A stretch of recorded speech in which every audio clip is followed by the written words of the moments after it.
नमस्कार. माझा संपूर्ण परिचय संगीता संतोष ठलाल, मुक्काम पोस्ट तहसील कुरखेडा, जिल्हा गडचिरोली. मी एक शेतकरी गृहिणी महिला आहे. खास करून आज थोडक्यात एका पुस्तकावरती मी माझं थोडक्यात मनोगत व्यक्त करत आहे. भगवान बुद्ध आनंदी जीवनाचा मार्गदाता हा जो ग्रंथ, या ग्रंथाचे लेखक आदरणीय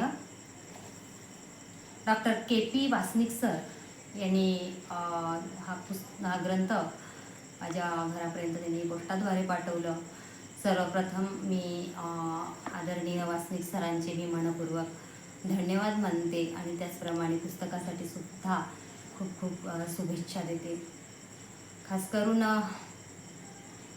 आजपर्यंत मी बरेच विषयावरती लिखाण करण्याचं भाग्य लाभलं, पण पहिल्यांदाच मी तथागत भगवान गौतम बुद्धावरती लिहिण्याचं भाग्य लाभलं.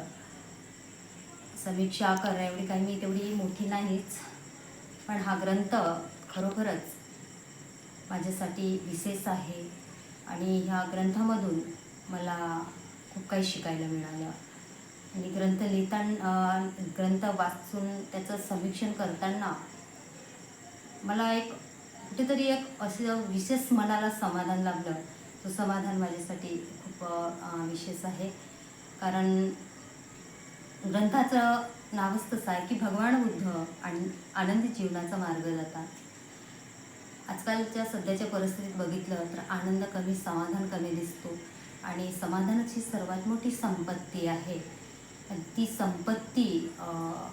संपत्ती बघण्यासाठी आपण कुठे खूप दूर ठिकाणी फिरत असतो, पण प्राप्त होत नाही. म्हणून मला तरी वाटतं असे महान ग्रंथ आपण वाचायला पाहिजेत, सर्वांनी वाचायला पाहिजेत आणि वाचन संस्कृती ते टिकवायला पाहिजे. अत्यंत काळाची गरज आहे, कारण वाचनामधूनच माणसाला ज्ञान मिळतो, समाधान मिळतो, एक नवी ऊर्जा प्राप्त होत असते. आणि खरोखरच मला वाटते की हा ग्रंथ सर्वांनी वाचन करावं, याच्यातून घ्यावं काहीतरी, कारण वाचलेलं आणि शिकलेलं हे नेहमीच अजरामर राहतं आणि त्याच्यामुळे एक विशेष माणसाला आनंद होत असतो आणि मला तो आनंद झालेला आहे. आणि खरोखरच मी सरांचे पुनश्च एकदा धन्यवाद मानते की त्यांनी माझ्या अनेक वृत्तपत्रात लिहिलेल्या लेखांमधून माझं लेखन वाचलं आणि मला फोन केला आणि तेवढ्या लांबून हा ग्रंथ माझ्या घरापर्यंत पोहोचवलं.